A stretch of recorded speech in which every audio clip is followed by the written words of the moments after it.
Hi, my name is Miss Bry and I am a tutor at the Learning Wheel. I'm going to be reading you guys a story for our Storytime Sundays that we've been doing throughout the month of March. Today I'm going to be reading Rise Up and Write It.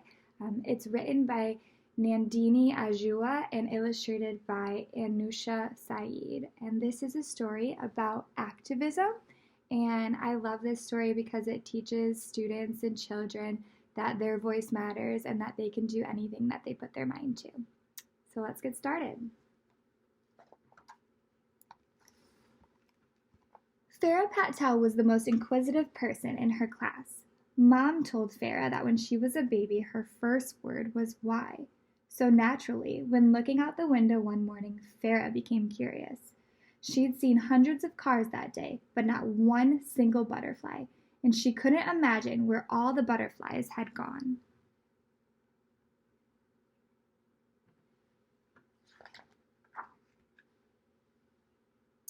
Whenever Farah had a question she couldn't answer, she went to Mom first. Mom knew everything. "Why aren't there butterflies in our neighborhood anymore?" she asked. "They need nectar from flowers to live, and there aren't enough on our block," Mom said. Farah couldn't help but think, that isn't right. Farah looked around her neighborhood. It was full of friendly neighbors, funny dogs, and delicious food. There just wasn't enough green. But then Farah spotted a big poster on the fence surrounding an empty lot, which gave her an even bigger idea. And the big poster says, "What would you like to do with this public land? Send your ideas to Mayor Khan at 39 Joy Lane and make Grove Hills the best it can be."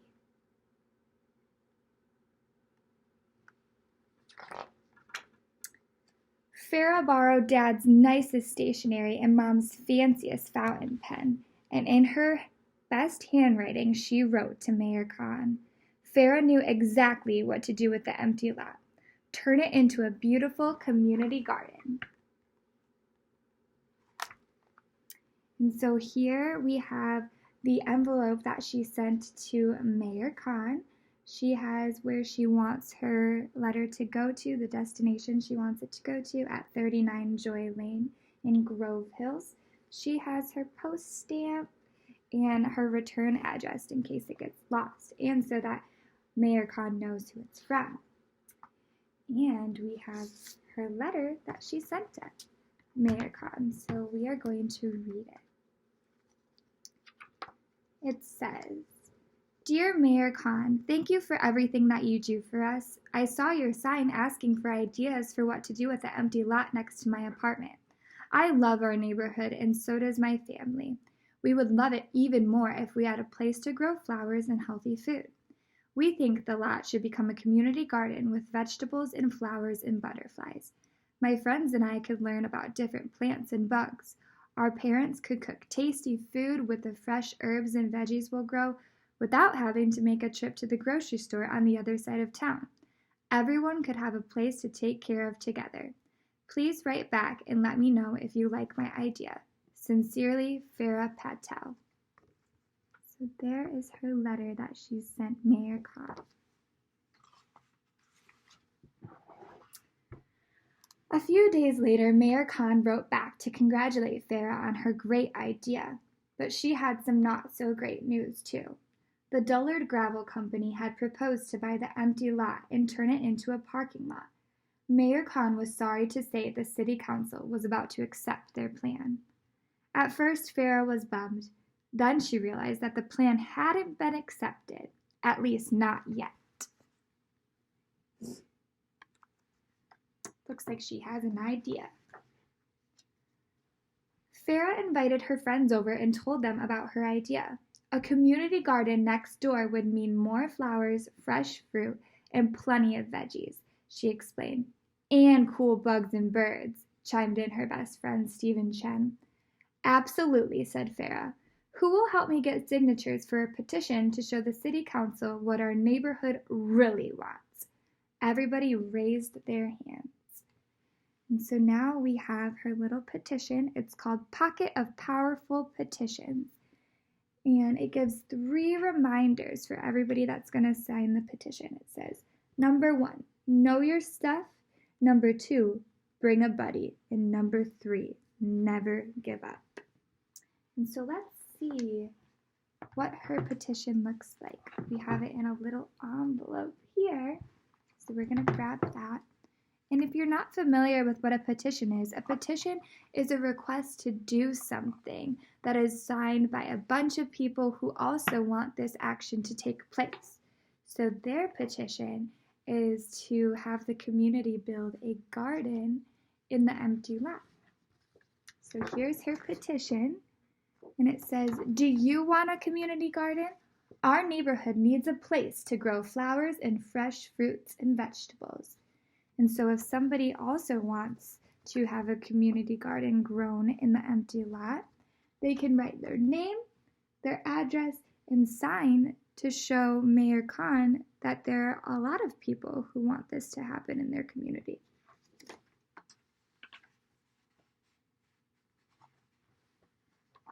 So we're going to put that petition back in the envelope and we'll keep reading.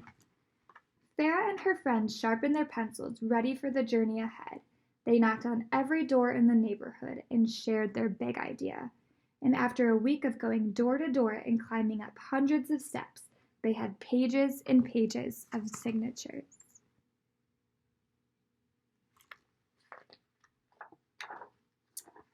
Farah mailed Mayor Khan the petition, and a few days later, the mayor wrote back, "Wow, it does seem like a lot of people want a community garden in our neighborhood. We will hold a public forum in 1 week to decide on the matter. I hope to see you there." A public forum sounded like a big deal. Farah decided to call for backup and organized a community meeting. It looks like we have another envelope here, and this is from Paisley and Peony Prints, and it's addressed to Farah. So let's see what's inside.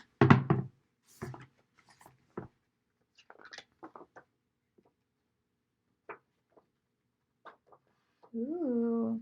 So it looks like Farah and her friends created a poster to put around the community to help spread the word to come to the public forum. So it says, Grove Hills Community Garden needs your help. Many of our neighbors signed a petition to create a community garden, but Dullard Gravel Company wants to put a parking lot there instead. How can we show the city council that we want Grove Hills to be a greener neighborhood? Tell us your thoughts on Monday, 6 p.m. at our local library. So that's a great way to get the word out and invite people to come to the public forum if they also want to make the neighborhood a greener community. To prepare for the meeting, Mom packed tacos and lemonade. It's hard to come up with a plan on an empty stomach, she said. As they walked to the library together, arms full of tasty treats, Farah wondered if anyone would attend. What if nobody saw the posters? But when she opened the doors, the room was full, and everyone was ready to help figure out a way to make the community garden a reality.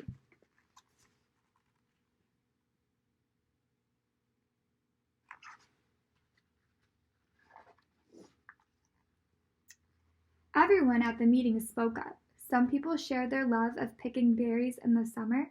Others said they wished they could garden in the spring. One thing was clear. Their community believed that a garden would make their lives better and a parking lot would not. Then we have to show the city council how we feel, said Farah. Together, they planned a trip to the city hall in support of the garden. Farah had never been prouder to live in Grove Hills. So this little thing says, superb signs. Number 1, think of a slogan. Number 2, use your outside voice. Number 3, believe in yourself. And so let's see what's in the little envelope here. It's all folded up, so we are going to unfold it. And it looks like a superb sign. It says, let it grow, let it grow.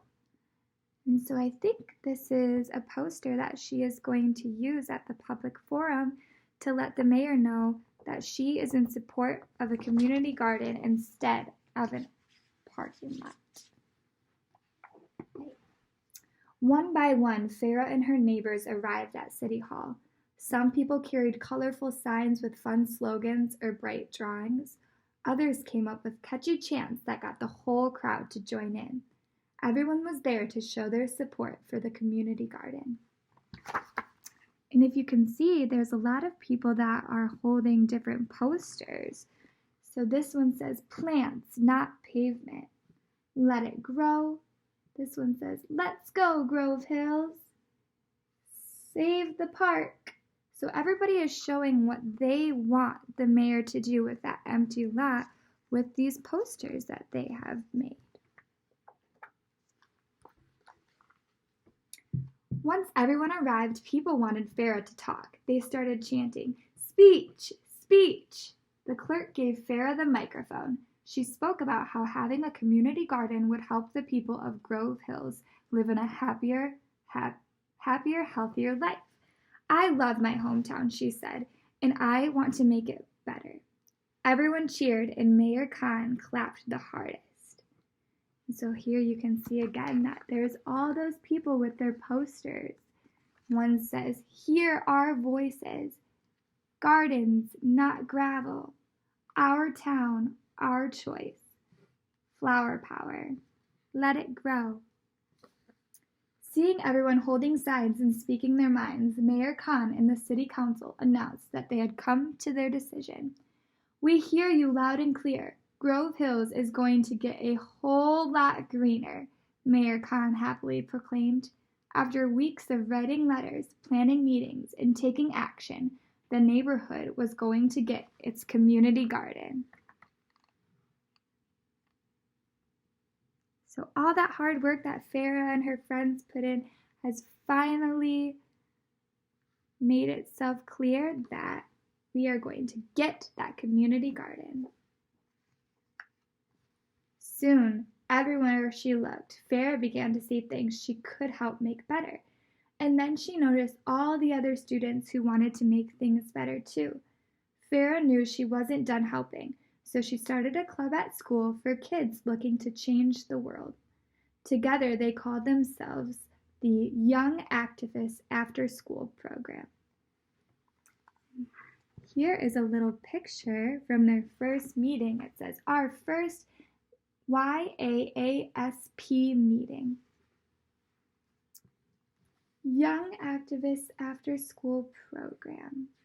Let's see, it's another envelope. So we're going to see what's inside. Ooh. So it looks like it's a little sticker that says, "Young Activists, make a change today." And so this might be something that the students pass around in their school to get other students to join their after-school club. Farah and the rest of the young activists got the school to make healthier lunches, fix the broken swings on the playground, and start a debate team. Even though they didn't win every fight, Farah knew that they were building a better neighborhood.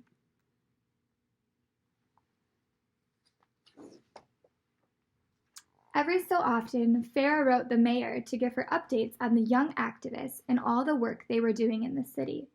And when the community garden was finally ready, Farah invited her to the grand opening. "Maybe one day we can work together at City Hall," said Mayor Khan during the celebration as she admired all of the plants they were growing. As you can see, they finally opened up their community garden that Farah had been wanting for her neighborhood. And we see another envelope addressed to Mayor Khan from Farah Patel. So let's see what's inside.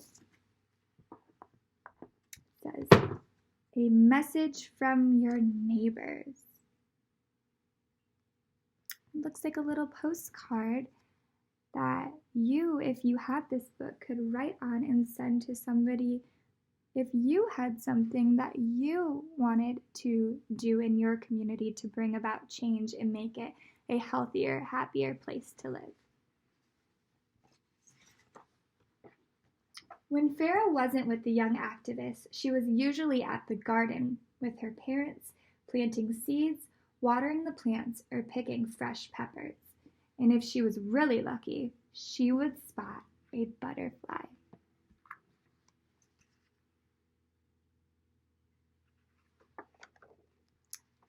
The fluttering butterflies that flew in the neighborhood always reminded Farah that their big, beautiful garden had started from a tiny, curious question. With hard work, tons of help, and a lot of courage, it had become a place full of life. Farah made herself a promise to never stop asking why, and to always try to make the world a greener, healthier, happier place. The end. I hope that you guys enjoyed this story, Rise Up and Write It. I know that I did, and I had a lot of fun reading to you guys for our Storytime Sunday. Have a good night.